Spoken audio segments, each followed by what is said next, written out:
नमस्कार। देश की तमाम फटाफट खबरों में आपका स्वागत है। खबरों के लिए आपसे निवेदन कि यदि आपने हमारे चैनल को सब्सक्राइब नहीं किया तो कृपया करके आपके अपने चैनल को सब्सक्राइब करना ना भूलें। तो बढ़ते हैं आज की बड़ी खबर की ओर, जो बद्रीनाथ धाम से आ रही है। जी हां, बद्रीनाथ धाम के कपाट रविवार सुबह 6 बजे 12 लोगों की मौजूदगी में खुल गए। भगवान की मूर्ति पर पिछले साल लगाया गया घी और कंबल ठीक उसी अवस्था में मिला जैसे कपाट बंद करते वक्त था। यह देखने के बाद परंपरा अनुसार भविष्यवाणी की गई कि इस साल देश में कहीं भी सूखा नहीं पड़ेगा और खुशहाली रहेगी। वहीं उत्तरकाशी जिले के यमुनोत्री धाम में हालात रविवार सुबह भी बिगड़े रहे। एक साथ 9,000 से ज्यादा श्रद्धालु पहुंचने से जानकी चट्टी से मंदिर तक 4 किलोमीटर लंबा संकरा रास्ता जाम हो गया।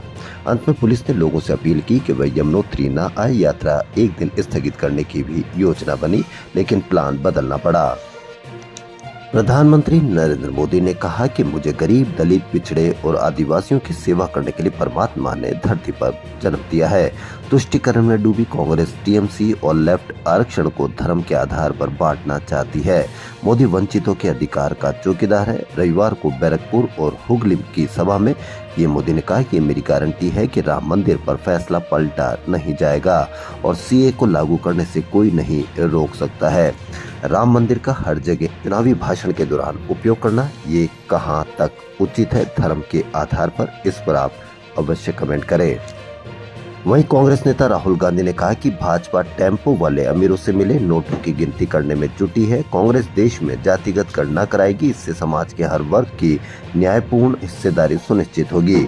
बता दें कि पीएम मोदी ने कांग्रेस पर अडानी अंबानी से टेम्पो में नोट पाने का आरोप लगाया था। उसके बाद राहुल गांधी हर जगह टेम्पो वाली बात अवश्य कर रहे हैं। वहीं कांग्रेस अध्यक्ष मल्लिकार्जुन खड़गे ने आरोप लगाया कि यदि नरेंद्र मोदी तीसरी बार भी पीएम बनते हैं तो दलित और आदिवासी गुलाम बन जाएंगे। महाराष्ट्र के धुले की चुनावी सभा में खड़गे ने कहा कि दलित और आदिवासियों को संविधान ने अधिकारों से लैस किया है। ये चुनाव देश के भविष्य को तय करेगा। लोगों को अपने वोट की ताकत से संविधान को बचाना होगा। खड़गे ने कहा कि पीएम मोदी ने लोगों से काले धन की वापसी, 2 करोड़ युवाओं को रोजगार और किसानों की आय दोगुनी करने का झूठा वादा किया था। आम चुनाव के चौथे चरण में 9 राज्यों और 1 केंद्र शासित क्षेत्र की 96 सीटों पर वोटिंग होते ही कुल 543 सीटों में से 389 सीटों पर चुनाव खत्म हो जाएगा। नतीजे 4 जून को आएंगे। चौथे चरण में 17.7 करोड़ वोटर और कुल 1710 उम्मीदवारों की किस्मत तय करेंगे। सत्ता का चौथा चरण आज है। 9 राज्यों और केंद्र शासित क्षेत्र की में सीटों पर वोटिंग आज होगी। चरण के बाद कई राज्यों में चुनाव खत्म हो जाएंगे, जिनमें मध्य प्रदेश, आंध्र प्रदेश, तेलंगाना, राजस्थान, गुजरात, छत्तीसगढ़, कर्नाटक, केरल, तमिलनाडु, मेघालय, मिजोरम, नागालैंड, उत्तराखंड, त्रिपुरा, सिक्किम, असम और गोवा, अंडमान निकोबार, पुडुचेरी, लक्षद्वीप, दादर नगर हवेली व दमन दीव पर इन राज्यों में आज चुनाव के बाद इनके सत्ता के चौथे चरण में चुनाव समाप्त हो जाएंगे। बचे हुए 3 चरणों में और भी चुनाव होने हैं। अब देखना यह है कि 4 जून को नतीजे किस तरह से आते हैं। खबरों फिलहाल इतना ही। यदि आपको हमारा चैनल पसंद आए तो लाइक, सब्सक्राइब और शेयर अवश्य करें। धन्यवाद।